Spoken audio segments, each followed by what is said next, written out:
बंजारन बहू। कमला एक बहुत स्वार्थी महिला है। उसने पैसों के लिए एक ऐसे इंसान से शादी की जो पहले से शादीशुदा और एक बच्चे का पिता भी था। कमला के पति को मरे हुए एक अरसा बीत गया है। अब वो अपने सौतेले बेटे वैभव के साथ रहती है। वैभव के दिल में अपनी माँ को लेकर इतना डर है कि वो अपनी माँ के सामने एक शब्द नहीं बोल पाता। उसकी माँ जो कहती है उसको सर झुकाकर वही मानना पड़ता है। वैभव, तुमने अभी तक घर का काम क्यों नहीं किया? तुमसे कितनी बार कहा है कि सूरज निकलने से पहले तुम घर की साफ सफाई पूरी कर दिया करो। वैभव कुछ नहीं बोलता, चुपचाप सर झुकाए अपनी माँ की बात सुनता रहता है। तभी पास में खड़ा नौकर सुखराम कहता है, मालकिन, वैभव बाबा को रात से तेज बुखार है, इसलिए वो सुबह जल्दी उठ नहीं पाए। उनके बदले मैं घर की साफ सफाई कर देता हूँ। इसे कोई बुखार नहीं है। मैं इसे अच्छी तरह से जानती हूँ। ये सब काम न करने के बहाने हैं। सुखराम काका, बोल दो इसे, सारे घर का काम यही करेगा। और इससे समय पर अपना काम पूरा नहीं किया तो इससे आज का खाना भी नहीं मिलेगा।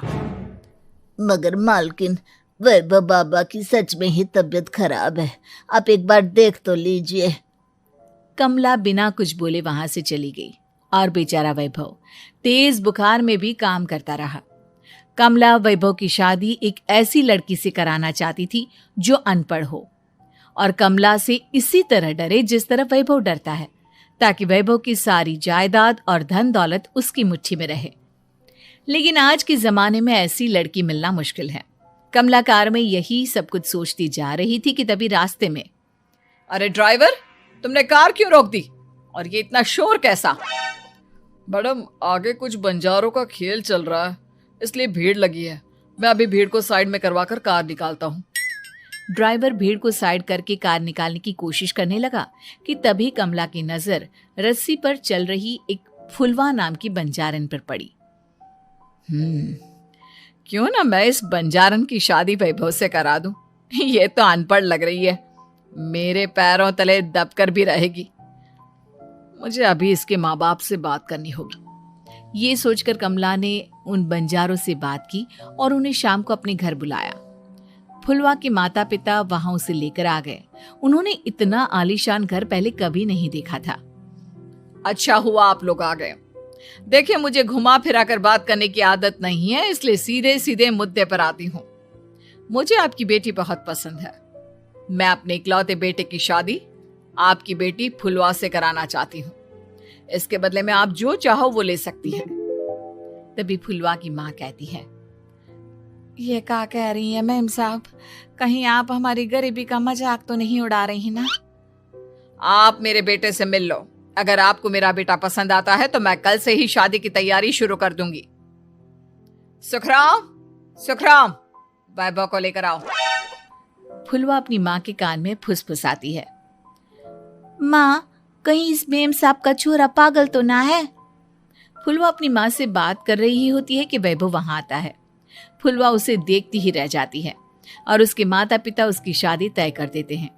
शादी वाले दिन किसी को फुलवा और वैभव की बेमेल विवाह की बात समझ में नहीं आती।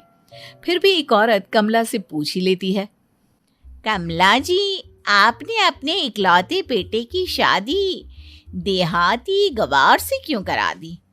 ये बंजारन आपके घर की बहू बनने लायक तो नहीं है। कम से कम अपने स्टेटस का ही ख्याल कर लिया होता। बहू तो अपने टक्कर की लाती, आपने तो बंजारन को ही बहू बना लिया। अब कमला को समझ में नहीं आ रहा था कि इस बात का क्या जवाब दे। वो कुछ देर चुप रही और सोच समझ कर कहती है, बहन जी, आपको तो पता है आजकल के बच्चे किसी की बात कहाँ सुनते हैं। मैं तो अपनी बहू एक पढ़ी लिखी और अपनी सोसाइटी की ही ढूंढ रही थी। लेकिन मेरे बेटे ने मेरे सामने इस बंजारन को लाकर खड़ा कर दिया। बोला कि मैं शादी करूंगा तो इसी से। अब भला मैं क्या करती, मुझे अपने बेटे के सामने झुकना ही पड़ा। कमला की ये बातें सुखराम भी सुन रहा था। उसने ये सारी बातें वैभव को जाकर बता दी। काका, मैं तो फुलवा को जानता भी नहीं, फिर माँ मेरे बारे में झूठ क्यों कह रही है? अरे बेटा, तुम कितने भोले हो, तुम्हें कुछ भी नहीं पता। तुम्हारे पिता अपनी सारी संपत्ति तुम्हारे नाम करके गए हैं। तुम्हारी माँ नहीं चाहती कि यह संपत्ति तुम्हें मिले, इसलिए उन्होंने तुम्हारी अनपढ़ लड़की से शादी करवाई ताकि तुम्हारी तरह वो भी अपने हक के लिए आवाज ना उठा सके। सुखराम काका, मैं क्या करूं, आप ही बताओ। माँ के सामने आते ही मेरे हाथ पैर कांपने लगते हैं। मैं माँ को कुछ भी नहीं कह पाता। वे दोनों बात कर ही रहे थे कि अचानक कमला वहां आ गई। कमला को देखकर दोनों घबरा गए। तुम दोनों फिर कभी बातें कर लेना, अभी फेरों का समय हो गया है, चलो जल्दी आओ। इस तरह फुलवा और वैभव की शादी हो गई। अगले दिन कमला ने फुलवा को बुलाया और उसे नसीहत देने लगी। देख बंजारन, तुझे मैंने अपनी बहू बना तो लिया है, लेकिन तुझे इस घर में आंख कान मुंह बंद करके रहना होगा। घर का काम कर और अपने पति से मतलब रख, समझी? कमला का ऐसा रवैया फुलवा को बिल्कुल समझ में नहीं आया। उसने वैभव से इस बारे में बात की। सुनिए ना, माँ जी ने जिस तरह मुझसे बात की मुझे अच्छा नहीं लगा। शादी से पहले तो वो मुझसे बहुत अच्छे से बात कर रही थी, लेकिन शादी के बाद उन्हें क्या हो गया? तुम ज्यादा मत सोचो, जैसा माँ कहती है वैसा ही करो। ये कहकर वैभव वहां से चला गया। अगले दिन वैभव को घर के नौकरों की तरह काम करता देख फुलवा को बहुत हैरानी हुई। फुलवा ने इस बारे में सुखराम काका से बात की तो सुखराम काका ने फुलवा को सारी बात बता दी। अब फुलवा को समझ में आ गया कि उसकी सास ने एक बंजारन को बहू क्यों बनाया। एक दिन वैभव घर का काम कर रहा था, तभी उससे कांच की प्लेट टूट गई। किसने गिराई ये कांच की प्लेट? वैभव को वहां खड़ा देख कमला ने छड़ी से उसे मारना शुरू कर दिया। उसके पैर में कांच चुभ गया और खून बहने लगा, लेकिन फिर भी कमला उसे मारे जा रही थी। ये देखकर फुलवा ने कमला के हाथ से छड़ी छीन ली और तोड़कर फेंक दी। बंजारन, तेरी इतनी हिम्मत, तूने मेरे हाथ से छड़ी छीनी? कमला फुलवा को थप्पड़ मारने ही वाली थी कि फुलवा उसका हाथ पकड़ लेती है। ओ सस माँ, मैंने मॉम की गुड़िया ना समझ लियो। बंजारन हो बंजारन, ईंट का जवाब पत्थर से देना जानती हूँ।